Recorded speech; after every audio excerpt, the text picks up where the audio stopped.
বিশেষ করে আওয়ামী লীগ দলীয় রাজনৈতিক নেতারা প্রত্যেকটি ক্লাবে যেভাবে ঢুকেছে এবং তাদের কারণে ঐতিহ্যবাহী ক্লাব, আমি ঢাকা মোহামেডান স্পোর্টিংয়ে খেলেছি 12 বছর। এই ক্লাবও দেখি এখন ক্যাসিনো চলে। ওয়ান্ডার্স ক্লাবে খেলেছি, সেখানেও ক্যাসিনো চলে। কোনোদিন যা কল্পনা করে নাই ক্রীড়ামোদীরা, এইভাবে এই ক্রীড়াঙ্গনকে ক্যাসিনোতে রূপান্তরিত করেছে তৎকালীন আওয়ামী লীগ সরকার। একসময় যারা ছিল জনগণের অত্যন্ত আরাধ্য, যাদের পিছনে জনতার ঢেউ লেগে থাকতো, আজকে তারা পালিয়ে বেড়াচ্ছে। এই কৃতিত্ব আওয়ামী লীগকেই দিতে হবে। তারা কিভাবে ভালো একটা জিনিসকে নষ্ট করে, এই সাকিব এবং মাশরাফির মাধ্যমেই সেটি প্রমাণ হলো। আজকে এই আনন্দ উৎসব পরিবেশ দেখে আমার মনে হচ্ছে যে প্রকৃতই দেশটি আবার স্বাধীন হয়েছে। আহ্বায়ক কমিটির সদস্য সচিব ডক্টর মোর্শেদ, এখানে উপস্থিত বিএনপি নেতৃবৃন্দ, প্রিয় খেলোয়াড়বৃন্দ, শহীদ পরিবারের সম্মানিত সদস্যবৃন্দ, ভাই ও বোনেরা, আসসালামু আলাইকুম। আমি প্রথমেই জুলাই এবং আগস্টের এই মহান গণ অভ্যুত্থানে শহীদ পরিবারের শহীদবৃন্দের রুহের মাগফিরাত কামনা করি। আজকে যারা এখানে উপস্থিত হয়েছেন সেই পরিবারের সদস্যবৃন্দ, তাদেরকে আন্তরিক ধন্যবাদ এবং সমবেদনা জানাচ্ছি। আমার আগেই এখানে বক্তব্য রেখেছেন শহীদ মুগ্ধের পিতা। তিনি যখন বলছিলেন যে তার পুত্র মুগ্ধ অত্যন্ত উৎসাহী ফুটবল খেলোয়াড় ছিল, তার কথাটি শুনে আমি অত্যন্ত বেদনার্ত হয়েছি। একটু পরে যখন এখানে খেলা শুরু হবে, তিনি নিশ্চয়ই কল্পনা করলেন, তিনি নিশ্চয়ই ভাববেন যে তার ছেলেটি যদি থাকতো, আজকে নিশ্চয়ই এরকম একটি রংচঙে জার্সি পরে খেলতো। পিতা মাতা তারাই অনুভব করে পুত্র সন্তানের বিয়োগ ব্যথা। এইভাবে হাজার হাজার মায়ের বুক খালি করেছে স্বৈরাচারী শেখ হাসিনা। আজকে এই যে মাঠে আমরা খেলতে এসেছি, অনেক পুরনো কথা মনে পড়ে। আমি বেসিক্যালি আগে ক্রীড়া জগতেরই লোক ছিলাম। 17 বছর ঢাকা ফুটবল লিগে খেলেছি। এই ধানমন্ডি ক্লাব খুব ভালো একটি টিম ছিল। রাজনৈতিক হস্তক্ষেপের ফলেই এই ক্লাবটিকে ধ্বংস করা হয়েছে।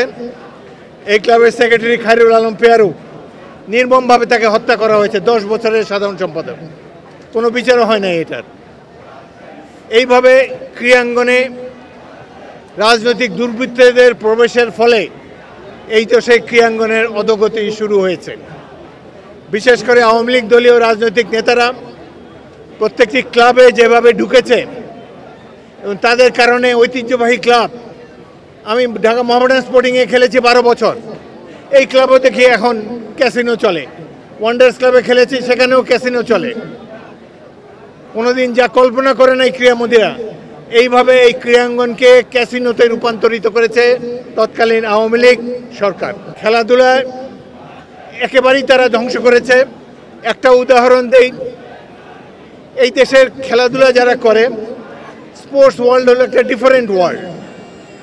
যারা বর্তমানে খেলার মধ্যে আছে, অ্যাক্টিভ খেলোয়াড়, তাদেরকে রাজনীতির থেকে দূরে রাখা হয়। কিন্তু দেখেন এদেশের দুজন বিখ্যাত খেলোয়াড়, সাকিব আল হাসান ক্রিকেটার, মাশরাফি বিন মুর্তজা, যারা যখন জাতীয় দলে খেলে তাদেরকে এমপি বানিয়ে দেওয়া হয়েছে, বিনা ভোটের এমপি। তো বেচারাদের খেলাও নষ্ট হলো, রাজনীতিতেও তারা কন্ট্রিবিউশন করতে পারেনি। একসময় যারা ছিল জনগণের অত্যন্ত আরাধ্য, যাদের পিছনে জনতার ঢেউ লেগে থাকতো, আজকে তারা পালিয়ে বেড়াচ্ছে। এই কৃতিত্ব আওয়ামী লীগকেই দিতে হবে। তারা কিভাবে ভালো একটা জিনিসকে নষ্ট করে, এই সাকিব এবং মাশরাফির মাধ্যমেই সেটি প্রমাণ হলো। খেলাধুলা ভাই অন্য জগৎ, এখানে রাজনীতি কুটচাল চলে না। আমি ক্রীড়াঙ্গনে, এই দেশে ক্রীড়াঙ্গনে অনেক বছর খেলেছি। নির্বাচনের মাধ্যমে ফিফা বিশ্ব ফুটবল সংস্থা তার সদস্য হয়েছিলাম। কয়েকটি বিশ্বকাপে অফিসিয়েট করেছি। দেশের যাদের খেলা দেখে মুগ্ধ হতাম, পেলে, বেকেনবাওয়ার, মারাডোনা, এইসব ব্যক্তিদের সাথে আলাপ সালাপ করে দেখেছি। এদের মন হলো অন্যরকম। রাজনীতির ধারে কাছে তারা থাকে না, খেলাধুলাই তাদের জীবন। কিন্তু বাংলাদেশের ক্রীড়াঙ্গনকে কিভাবে নষ্ট করলো। এই মাঠের নাম ধানমন্ডি মাঠ। প্রথম বিভাগ ফুটবল খেলতো এই মাঠ, হঠাৎ করে সাইনবোর্ড টাঙানো হলো লেফটেন্যান্ট শেখ জামাল মাঠ।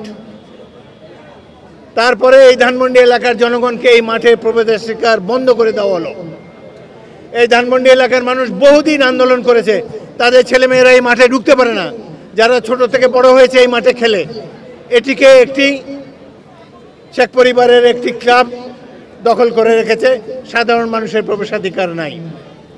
আজকে এই আনন্দ উৎসব পরিবেশ দেখে আমার মনে হচ্ছে যে প্রকৃতই দেশটি আবার স্বাধীন হয়েছে।